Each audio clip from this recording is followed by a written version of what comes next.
Assalamualaikum warahmatullahi wabarakatuh. Perkenalkan, nama saya Asmayu Kairani dengan NIM 230121604600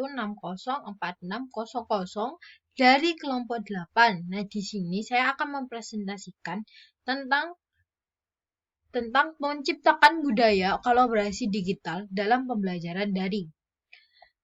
Di kelompok saya terdapat yang pertama saya sendiri yaitu Asmayu Kairani, yang kedua ada Dina Marina, yang ketiga dari Karimelda Balkis. Nah, berikutnya saya akan menjelaskan tentang teori. Kognitivisme Siemens 2006 berasumsi bahwa pembelajaran terjadi paling baik ketika manusia membuat hubungan dengan informasi yang mereka jelajahi, serta dengan informasi lain belajar dengan membangun jaringan pembelajaran.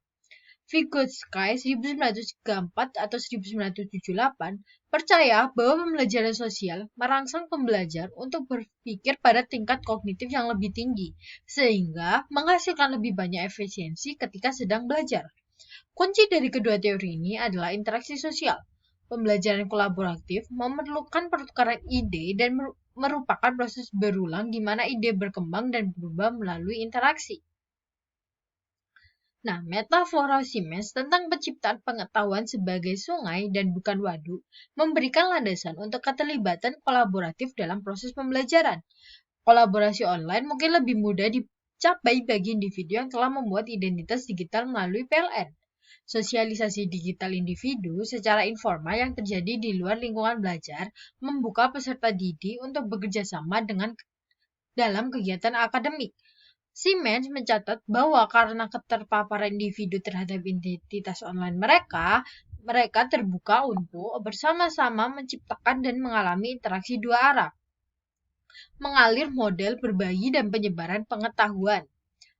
Peserta didik ingin menjadi bagian dari kelompok yang lebih besar untuk terhubung dengan orang lain. Namun, belajar ingin mempertahankan identitas mereka sendiri selama proses berlangsung untuk mempertahankan individualitas mereka. Nah, berikutnya tentang jaringan pembelajaran pribadi. Dewey 1916 menunjukkan bahwa salah satu komponen terpenting dalam proses pendidikan adalah sebuah interaksi. Ia melihat kekuatan interaksi sosial bersifat transformatif dalam proses pembelajaran, khususnya ketika siswa mengambil informasi statis, menciptakan pengetahuan baru dan menerapkannya pada tujuan dan nilai pribadi mereka. Nah, selama periode pendidikan jarak jauh pertama kali diintegrasikan ke dalam sekolah, Bates 1901 menyarankan bahwa salah satu kriteria utama dalam memilih media adalah kegunaannya interaktivitas di kalangan siswa. Siemens 2006 menjelaskan bagaimana pembelajar meninggalkan sebagian dirinya di berbagai tempat di web, sehingga menciptakan pengalaman pribadi profil yang dapat diakses oleh banyak orang, menghasilkan pandangan unik tentang individu. PLN adalah bagian penting dari interaksi banyak pelajar, dan mereka menginginkan jaringan serupa digunakan untuk pendidikan. PLN dapat membantu individu memahami sejumlah besar informasi membombardir mereka melalui media yang didistribusikan. Nah, peserta didik dapat memilih untuk bergabung dengan jaringan yang memperkuat keyakinan mereka atau yang memaksa mereka untuk mempertimbangkan pandangan yang berbeda atau keduanya. Nah, dalam menciptakan pengetahuan kita mengalami kehidupan, identitas, dan harapan menyumbang ke ruang publik untuk diakui, untuk menjadi bagian dari sesuatu yang lebih besar. Motivasi-motivasi inilah yang mendorong kita, kata Siemens 2006. Nah, mengekspos ide dan tulisan seseorang untuk dikritik, publik akan mengubah seseorang dan harus menjadi bagian dari pengalaman pendidikan. Nah, selanjutnya adalah kolaborasi yang sukses. Agar kolaborasi dapat sukses, ada beberapa caranya, yaitu yang budaya kolaborasi. Nah, pendidik dapat belajar dari rekan-rekan mereka di bisnis dunia tentang tujuan dan strategi untuk menciptakan budaya kolaborasi. Ronsen menunjukkan bahwa alasan sebagian besar upaya kolaboratif gagal bukan karena kurangnya teknologi kolaboratif, melainkan karena budaya kolaborasi yang belum terbentuk. Nah, agar kolaborasi berhasil, Proses penilaian harus memberi penghargaan pada proses dan produk kelompok untuk menyelesaikan tugas, sehingga semua anggota tim akan termotivasi untuk berbagi dan berpartisipasi. Yang B yaitu keterampilan keanggotaan tim. ELET 2010 diidentifikasi 5 keterampilan utama yang dibutuhkan bisnis untuk dikembangkan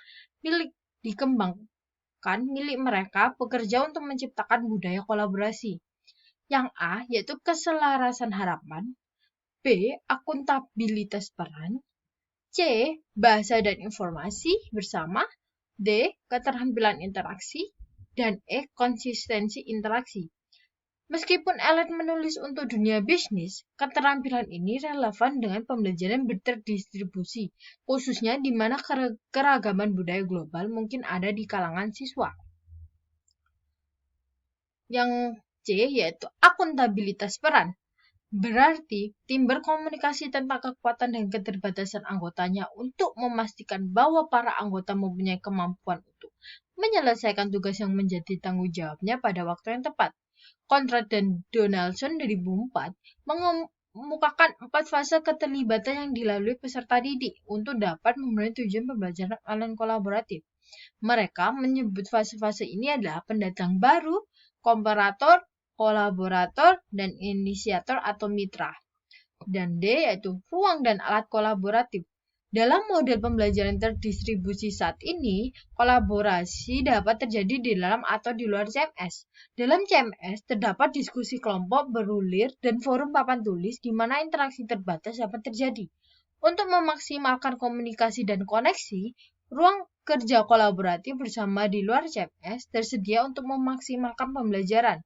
Ruang kerja kolaboratif menyediakan tempat di mana diskusi kelompok asinkron atau sinkron dapat berlangsung sehingga terdapat riwayat percakapan. Nah, itu tadi yang dapat saya jelaskan. Apabila ada salah kata dari saya mohon maaf yang sebesar-besarnya. Terima kasih atas perhatiannya. Wassalamualaikum warahmatullahi wabarakatuh.